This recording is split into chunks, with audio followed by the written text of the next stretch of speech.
نبی پاک صلی اللہ تعالیٰ علیہ وسلم کا ماہ پاک ہے. میں ذکر کرنے چلا تھا اسی لیے بیچ میں یہ باتیں عرض کرنی پڑی، اسی لیے کہ میرے عزیزو ایک بات یاد رکھو، ان کے در کو چھوڑ دو گے تو نہ کہیں ٹھہرنے کی جگہ ہوگی نہ کہیں بھاگنے کی جگہ ہوگی. ہاں، نہ کہیں ٹھہرنے کی جگہ ہوگی نہ کہیں بھاگنے کی جگہ ہوگی. کہیں پر بھی جاؤ اس نبی پاک صلی اللہ تعالیٰ علیہ وسلم کے بغیر کچھ نہیں ہے. ایک جملہ میں پوچھتا ہوں، سنیوں کو دوسرا جملہ خود ہی یاد ہے. میں پوچھتا ہوں، مجھے یقین ہے اس بات کا، اس لیے میں کہہ رہا ہوں، سنیوں کو دوسرا جملہ خود یاد ہے اور میں آدھا جملہ بولتا ہوں کمپلیٹ ہر مسلمان ہر سنی کرے گا، مجھے یقین ہے اس بات کا. میں پوچھتا ہوں، بتاؤ، وہ جو نہ تھے تو وہ جو نہ ہو تو، یہی یقین تھا مجھے، وہ جو نہ ہو تو، یہ ہر ایک مانتا ہے وہ جو نہ ہو تو. ہماری زندگی میں وہ جو نہ ہو تو، ہماری قبر میں وہ جو نہ ہو تو، حشر میں بھی وہ جو نہ ہو تو. زندگی یاد رکھ لو میرے عزیزو، میرے مصطفیٰ نہ ہو تو کچھ نہیں ہے. زندگی ہے، زندگی یہ نہیں ہے کسی کی کسی کے لیے، زندگی ہے نبی کی نبی کے لیے. نہ سمجھ مرتے ہیں زندگی کے لیے، جینا مرنا ہے سب کچھ نبی کے لیے. سنو میرے مصطفیٰ کا ذکر کرتے کرتے ہم دنیا سے جائیں گے انشاءاللہ العزیز، اس لیے کہ ہمیں دنیا کو یہ بتانا ہے میں جس سے محبت کرتا ہوں وہ عام انسان نہیں ہے، میں جس سے پیار کرتا ہوں وہ دنیا کا معمولی انسان نہیں ہے. تم بھی ایک بار دیکھ لو تو پھر چاند کو دیکھنا بھی بھول جاؤ گے. تم بھی ایک بار دیکھ لو، حسیناؤں کے چکر میں پھنسنا بھول جاؤ گے، اس لیے کہ اس کے حسن سے زیادہ حسین دنیا میں کوئی پیدا ہی نہیں ہوا، اس سے زیادہ خوبصورت کسی ماں نے آج تک جنا ہی نہیں ہے. اسی لیے حسان بن ثابت نے دیکھ کر کے کہا تھا وَأَحْسَنُ مِنْكَ لَمْ تَرَ قَطُّ عَيْنِي وَأَجْمَلُ مِنْكَ لَمْ تَلِدِ النِّسَاءُ خُلِقْتَ مُبَرَّأً مِنْ كُلِّ عَيْبٍ كَأَنَّكَ قَدْ خُلِقْتَ كَمَا تَشَاءُ. اے سنیو اپنے دل پر ہاتھ رکھ کر کے بتاؤ، اس نبی پاک کو تم نے دیکھا نہیں پھر بھی پیار دل میں موجود ہے. اس رسول کا صرف چرچا سنا ہے لیکن دل میں دھڑکن ان کے نام کی موجود ہے. اور ہر ایک کی آنکھ یہ تمنا کرتی ہے کاش میں سو جاؤں اور ایک بار میرے خواب میں وہ تشریف لے آئے. کیا تمہاری یہ خواہش نہیں ہے؟ کیا ہر مسلمان یہ تمنا نہیں کرتا ہے؟ کیونکہ ہم نے چرچے اتنے سنے ہیں، چرچے اتنے سنے ہیں. حضرت جابر بن سمرہ ایک صحابی ہے، کہتے 14ویں رات تھی، کل جو گزری 14ویں تھی، آج 15ویں ہے. کہتے میں باہر آیا مسجد نبوی کے، چاند کھلا ہوا تھا، میں دیکھ ہی رہا تھا، اچانک حضور اپنے حجرے سے سرخ رنگ کا جبہ پہنے باہر نکل آئے. حضرت جابر کہتے ہیں کبھی میں حضور کی طرف دیکھتا اور کبھی چاند کی طرف دیکھتا، کبھی ادھر دیکھتا کبھی ادھر دیکھتا، اور پھر کہتے ہیں میں یہ سوچ میں رہ گیا کہ میں کس کو زیادہ حسین کہوں، اس 14ویں کے چاند کو یا اس چمکتے ہوئے چہرے کو. اس کے بعد وہ کہتے ہیں میں نے پھر دل میں یہ فیصلہ کر ہی لیا، دل میں یہ فیصلہ کر ہی لیا جس کو شاعر نے اپنے شعری انداز میں یوں کہا ہے چاند سے تشبیہ دینا یہ بھی کیا انصاف ہے، چاند سے تشبیہ دینا یہ بھی کیا انصاف ہے، چاند میں تو داغ ہے حضور کا چہرہ صاف ہے، چاند میں تو داغ ہے حضور کا چہرہ. یہ صحابہ مانتے تھے.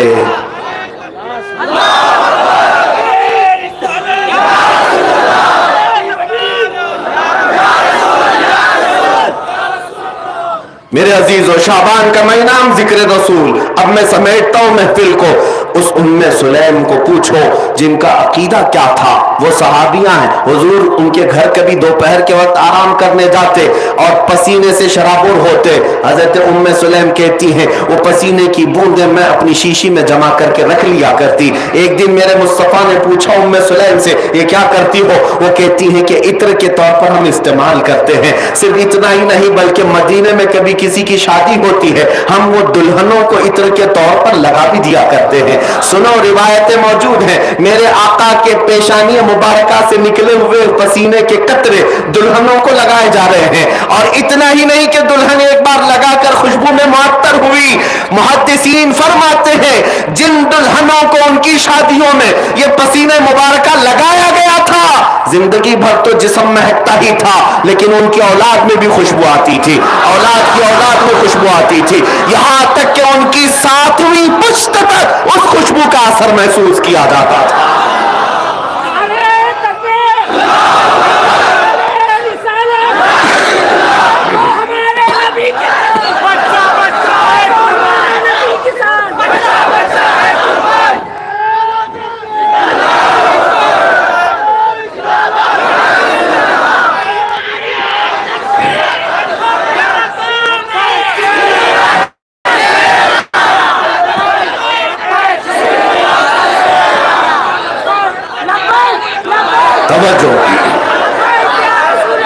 عزیزان گرامی وقار، میں نے عرض کیا حضرت جابر بن سمرہ کی حدیث، میں تفصیل سے عرض کر رہا ہوں، توجہ، تاکہ یہ رات ختم ہونے سے پہلے آنکھیں بند کرو تو صرف وہی چہرہ تمہارے دماغ میں۔ میں یہ چاہتا ہوں کہ ہم یہاں سے جائیں تو ایرے غیرے کا چہرہ نہ ہو، بلکہ اس میدان سے اٹھ کر ہر عاشق یہ پکارتا ہوا جائے، یا رسول اللہ، سنا ہے آپ ہر عاشق کے گھر تشریف لاتے ہیں، سنا ہے آپ ہر عاشق کے گھر تشریف لاتے ہیں، میرے گھر میں بھی ہو جائے چراغاں، میرے گھر میں بھی ہو جائے چراغاں۔ یہ تمنا لے کر کے جائیں گے لیکن اس کے لیے تصور پہلے ضروری ہے۔ تصور کیا ہے؟ میں نے حضرت جابر بن سمرہ کی حدیث بیان کی، وہ چہرے مبارکہ کو دیکھ کر کہتے تھے کہ میں چاند کو دیکھتا اور کبھی حضور کو دیکھتا، پھر فیصلہ کر لیا کہ چاند حسین نہیں، میرے مصطفیٰ کا چہرہ زیادہ حسین ہے، اور آپ کے پسینے مبارکہ کو دلہنوں کے لیے خوشبو کے طور پر لگایا جاتا تھا۔ واللہ جو مل جائے میرے گل کا پسینہ، مانگے نہ کبھی عطر نہ پھر چاہے دلہن پھول۔ لیکن ماں عائشہ صدیقہ سے پوچھیں، کہتی ہے سیدہ عائشہ صدیقہ، ایک بار میں اپنے حجرے میں تھی، اچانک حضور داخل ہوئے، کمرے میں اندھیرا تھا، میں نے حضور کو دیکھا، میرے ہاتھ سے سوئی گر گئی، سل رہی تھی، سوئی گر گئی، نبی پاک صلی اللہ تعالی علیہ وسلم مسکرائے، آپ کے سامنے کے 4 دانتوں سے ایسی روشنی نکلتی تھی۔ عائشہ صدیقہ کہتی ہیں میں نے حجرے میں اتنی روشنی محسوس کی کہ میری گمشدہ سوئی مجھے واپس مل گئی۔ وہ دندان مبارکہ ہے، وہ دندان مبارکہ ہے جس کو ماں عائشہ صدیقہ فرماتی ہیں وہ اگر مسکرا دے پورا حجرہ منور ہو جائے، وہ اگر ہنس دے پورا کمرہ روشن ہو جائے۔ اب سنو، حضرت جابر رضی اللہ تعالیٰ عنہ کی یہ حدیث ہے، فرماتے ایک دن میرے آقا میرے گھر تشریف لائے، کھانا تناول فرمایا، کھانے کے بعد جب میں نے ہاتھ دھلوایا تو حضور نے اپنا ہاتھ میرے دسترخوان سے پوچھ لیا۔ حضرت جابر کہتے ہیں میں وہ دسترخوان برکت کے لیے اٹھا کر رکھ لیا۔ اب سنو، وہ صحابی تھے، وہابی نہیں تھے، اس لیے کہ انہیں تبرکات کا احساس تھا، وہ انکار نہیں کرتے تھے۔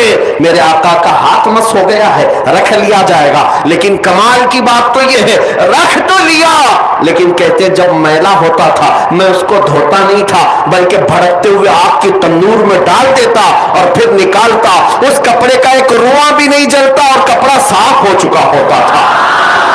ہاتھ میرے آقا کا لگ جائے، کپڑے کو آگ نہ جلائے۔ صحابہ کہتے ایک بار ہم حضور کے مجلس میں بیٹھے تھے، رات ہو گئی، اب ہمیں گھر جانا تھا، ہم نے شکایت کی آقا روشنی نہیں ہے کیسے جائیں؟ حضور نے فرمایا کوئی لکڑی ہے تو لے آؤ۔ صحابی کہتے ہیں ہم لکڑی لے آئے، میرے آقا نے ہاتھ مس کیا اور کہا لے جاؤ اس کو، یہ روشنی دے گی۔ صحابہ کہتے ہیں ٹیوب لائٹ کا زمانہ نہیں ہے، انٹرنیٹ کا زمانہ نہیں ہے، لیکن نور والے مصطفیٰ کا تو زمانہ ہے۔ وہ کہتے ہیں ہم لکڑی لے کر باہر آئے، جیسے چلنے لگے اس لکڑی کے اندر سے نور کی شعائیں پھوٹنے لگی اور ہم اسی کی روشنی سے راستہ چلتے رہے، یہاں تک کہ صحابہ کہتے ہیں ہم 3 تھے، ایک چوک ایسا آیا، ایک کو ادھر جانا تھا، ایک کو ادھر جانا تھا، ایک کو سیدھا جانا تھا، لکڑی ایک ہے۔ وہ صحابی کہتے ہیں اب ہم نے فیصلہ کیا 3 ٹکڑے کریں اور ہر ایک لے کر کے جائے۔ یقین کیسا تھا ان صحابہ کا، میرے آقا نے مس جو کیا ہے 3 ٹکڑے کیا اور کہتے ہر ٹکڑے سے ویسی روشنی نکلتی تھی اور اسی روشنی سے ہم اپنی منزل تک گئے۔ میں یہ روایات اس لیے عرض کر رہا ہوں، میرا مصطفیٰ وہ ہے کہ اگر بے جان لکڑی کو ہاتھ لگا دے وہ راستوں کو منور کر دے، اور میرے آقا جس کے خواب میں آ جائے کیا اس کی زندگی روشن نہ بنا دے؟ میرے آقا اگر اپنے نگاہ ناز سے کسی کے دل پر اثر پیدا فرما دے، ایک بار نظر ڈال دے تو کیا اس کا دل چمک نہ اٹھے؟ اسی لیے اعلیٰ حضرت نے بار بار یہ تمنا کی ہے بارگاہ مصطفیٰ میں، یا رسول اللہ چمک تجھ سے پاتے ہیں سب پانے والے، میرا دل بھی چمکا دے، میرا دل بھی چمکا دے۔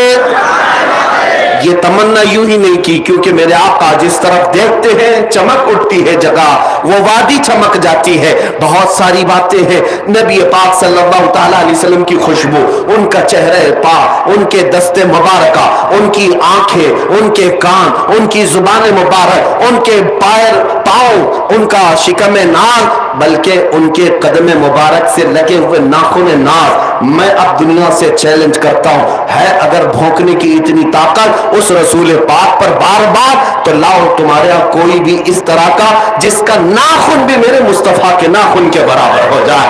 تم کیا لا سکو گے جب مولا نے پیدا ہی نہیں کیا ہے؟ پوری کائنات میں اس رسول کا ہمسر اور مثل پیدا ہی نہیں کیا۔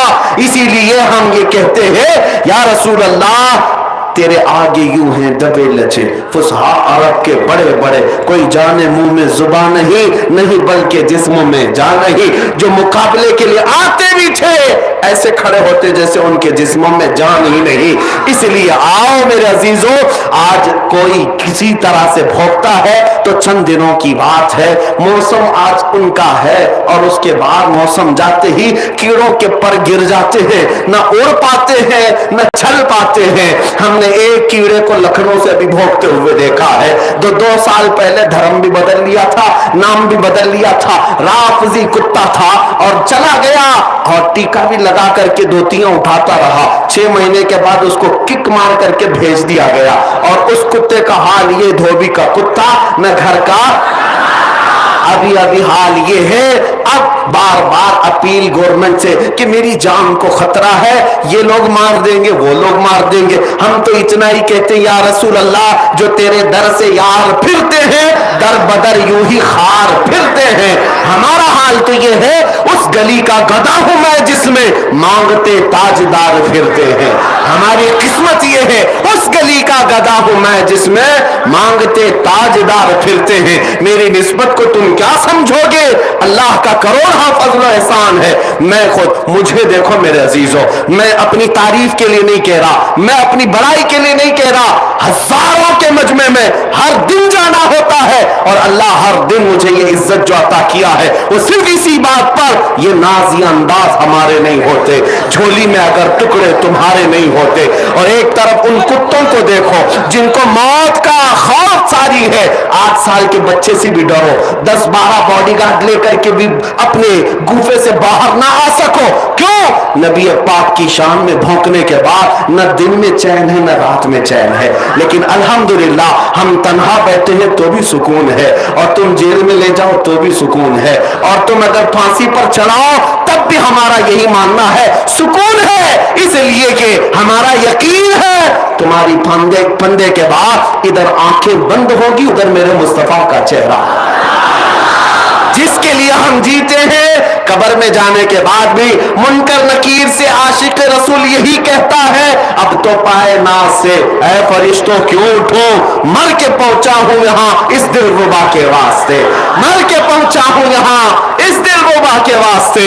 اسی لیے اعلیٰ حضرت نے کیا کہا، اب ان کی چھوڑو، ان کی سننا چھوڑو، ان کی سننا چھوڑو، ان کو راضی کرنا چھوڑو، ان کو راضی کرنا چھوڑو، ایک ہی بات پر ڈٹے رہو، ایک ہی بات پر جمے رہو، انہیں جانا انہیں مانا نہ رکھا غیر سے کام، للہ الحمد میں دنیا سے مسلمان گیا۔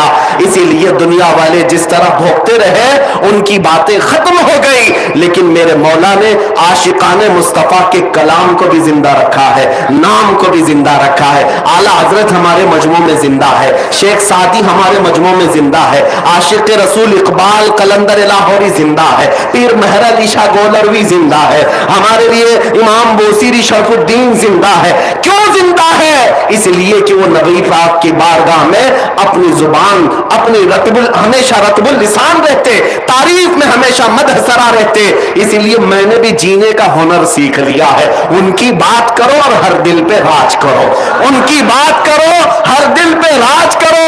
اور ہم نے اب الیکشن میں ووٹ مانگنا بھی چھوڑ دیا، اس لیے کہ پتہ ہے پھر 5 سال کے بعد بھیک مانگنا پڑے گا. اسی لیے کیا ہی اچھا ہے اس گنبد کے نیچے آئے اور صدیوں حکومت جاری رکھے.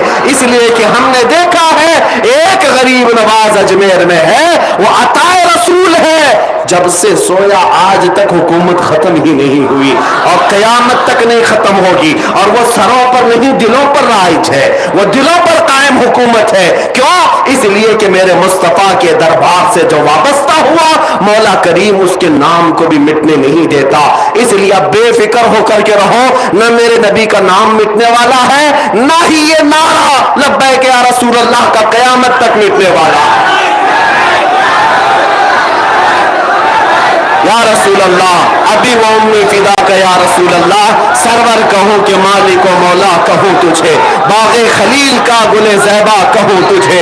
اللہ رے تیرے جسم منور کی تابشیں، اے جانے جام میں جانے تجلا کہوں تجھے. تیرے تو وصف عیب تناہی سے ہیں بری، حیران ہوں میرے شاہ میں کیا کیا کہوں تجھے. لیکن رضا نے ختم سخن اس پہ کر دیا، خالق کا بندہ خلق کا آقا کہوں تجھے. اے سنیو میں بہت دیر سے کہہ رہا ہوں، گفتگو کو آخری سمت میں لے جا رہا ہوں بس اب، اس لیے کہ نعت پاک پڑھنا یہ نعت خان لوگ ان کا مشغلہ ہے، اچھے سے سریلی آواز میں پڑھ سکتے ہیں، لیکن جن کی آواز نہیں جیسے ہم لوگ ہیں، کیوں ہم اس نعت پاک کی خدمت سے محروم رہے. میرے مصطفیٰ کریم کی بارگاہ میں جہاں جیسا موقع ملے ہم اپنے انداز میں کہہ لیتے ہیں، اس لیے کہ ہمیں پتا ہے نبی پاک کی بارگاہ میں آوازیں نہیں دل دیکھے جاتے ہیں. اور ہم بھی پکار کر کہتے ہیں یا رسول اللہ آج ہم یہاں سے عہد کر کے اٹھتے ہیں کہ آج ہم نے یہ طے کر لیا ہے اس کے لیے اس کے لیے نہیں جئیں گے. دہن میں زبان تمہارے لیے، بدن میں ہے جان تمہارے لیے، ہم آئے یہاں تمہارے لیے، اٹھے بھی وہاں، زمین و زمان تمہارے لیے، مکین و مکان تمہارے لیے، چنین و چنا تمہارے لیے، بنے دو جہاں خلیل و نجی مسیح و صفی سبھی سے کہیں نہ بنی یہ بے خبری کی خلق پیری، کہاں سے کہاں تمہارے لیے. جنا میں چمن، چمن میں سمن، سمن میں پھبن، پھبن میں دلہن، سزائے مہن پہ ایسے منن، یہ امن و امان تمہارے لیے. اشارے سے چاند چیر دیا، چھپے ہوئے خور کو پھیر دیا، گئے ہوئے دن کو عصر کیا، یہ تاب و تواں تمہارے لیے. صبا وہ چلے کہ باغ پھلے، وہ پھول کھلے کہ دن ہو بھلے، لوا کے تلے سنا میں کھلے، رضا کی زبان تمہارے لیے. یا رسول اللہ لوا کے تلے سنا میں کھلے، ہم سب کی زبان، ہم سب کی زبان. یا رسول اللہ لوا کے تلے سنا میں کھلے، ہم سب کی زبان تمہارے لیے. دنیا والے میرے مصطفیٰ کو کیا سمجھے مجھے اس سے غرض نہیں، لیکن میرا عقیدہ یہ ہے سارے اچھوں میں اچھا سمجھیے جسے ہے اس اچھے سے اچھا ہمارا نبی، سارے اونچوں سے اونچا سمجھیے جسے ہے اس اونچے سے اونچا. بجھ گئی جس کے آگے سبھی مشالے، شمع وہ لے کر آیا ہمارا نبی، جن کے تلووں کا دھون ہے آب حیا، ہے وہ جانے مسیحا ہمارا نبی. خلق سے اولیاء، اولیاء سے رسول اور رسولوں سے اعلیٰ، سب چمک والے شیشوں میں چمکا کیے، اندھے شیشوں میں چمکا، سب چمک والے اجلوں میں چمکا کیے، اندھے شیشوں میں چمکا. ہمارا نبی غمزدوں کو مزدہ دیجئے کہ ہے رضا بے کسوں کا سہارا. کون دیتا ہے دینے کو منہ چاہیے، دینے والا ہے سچا. وآخر دعوانا الحمدللہ رب العالمین. اب ذکر کا وقت ہے، آپ حضرات اپنی جگہوں پر بیٹھے رہیں، تھوڑی دیر ہم اللہ کا ذکر کرتے ہیں اور دعا کرتے ہیں. بیٹھ جائیں بیٹھ جائیں. لبیک یا رسول اللہ، لبیک یا رسول اللہ، لبیک یا رسول اللہ. میرے عزیز